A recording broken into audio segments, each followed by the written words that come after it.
নমস্কার, রাধে কৃষ্ণ রাধে কৃষ্ণ রাধে কৃষ্ণ।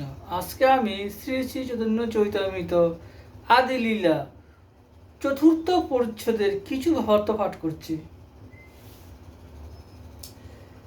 শ্রীকৃষ্ণ শ্রী রাধিকাকে বলিতেছেন, হে কল্যাণী, তোমার বিম্বাধরের অমৃত মাধুরী ও সুগন্ধকে পরাজিতা করিয়াছি।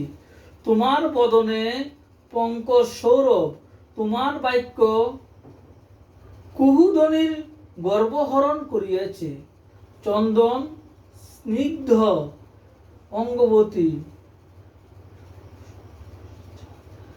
সর্ব সৌন্দর্যা দ্বারা, হে রাধে, তোমাকে উপভোগ করিয়া আমার ইন্দ্রিয়কুল বারংবার আমোদিত হইতেছে।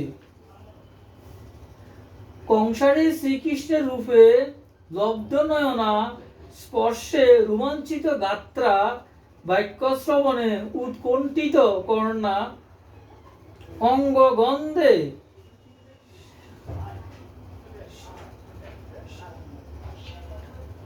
হৃষ্ট নাসা পুটা, অধর সুধা পানে অনুরাগযুক্ত রসনা,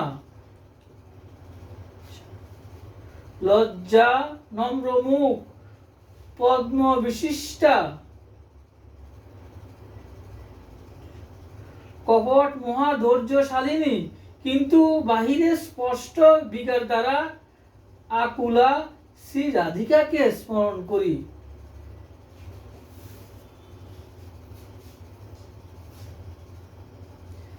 শ্রী শ্রী চৈতন্য চৈতামৃতা কি জয়, শ্রী শ্রী চৈতন্য চৈতামৃতা কি জয়, শ্রী শ্রী চৈতন্য চৈতামৃতা কি জয়, শ্রী শ্রী রাধাকৃষ্ণ শ্রীমদ ভগবদ্গীতা কি জয়। রাধে কৃষ্ণ রাধে কৃষ্ণ রাধে কৃষ্ণ।